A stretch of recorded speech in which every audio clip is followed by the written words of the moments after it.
Isang serye naman ng mga proyektong pangserbisyo mula sa iba't ibang distrito sa bansa ang patuloy na nagbibigay pag-asa, ginhawa at oportunidad sa mga mamamayan mula sa edukasyon, transportasyon, sports development hanggang sa serbisyong panlipunan. Si Dean Gulimlim sa detalye.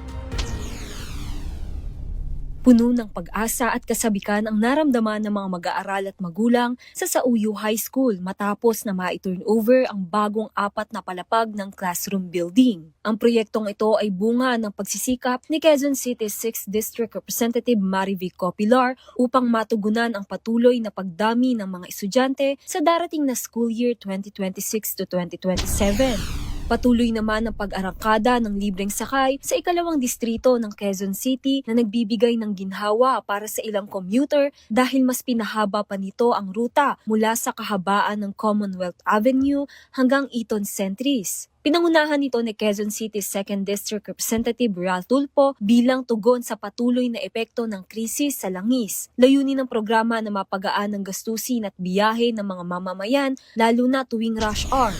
Sa layong mapalakas ang grassroots sports development para sa kabataan sa bayan ng Pikit, isinagawa ang sports clinic sa Pikit Parish Gymnasium na pinangunahan ni Cotabato 3rd District Representative Samantha Santos, katuwang ang iba pang lokal na opisyal. Bahagi ito ng mas malawak na layunin na hubugin ang kakayahan ng kabataan at palakasin ang kanilang partisipasyon sa sports. Sa kabila naman ng sesyon sa Kamara, patuloy pa rin ang pag-arangkada ng tulong pinansyal sa ikalawang distrito ng Antipolo nang muling ipatupad ang AICS o Assistance to Individuals in Crisis Situation Program. Sa pangunguna ni Representative Bong Acop, muling binuksan ng tanggapan para sa pagtanggap ng aplikasyon para sa financial assistance. Patunay ito ng tuloy-tuloy na serbisyong inilaan para sa mga mamamayang nangangailangan ng agarang tulong. Para sa totoong balita sa Bagong Pilipinas, Dane Gulimlim, Congress News.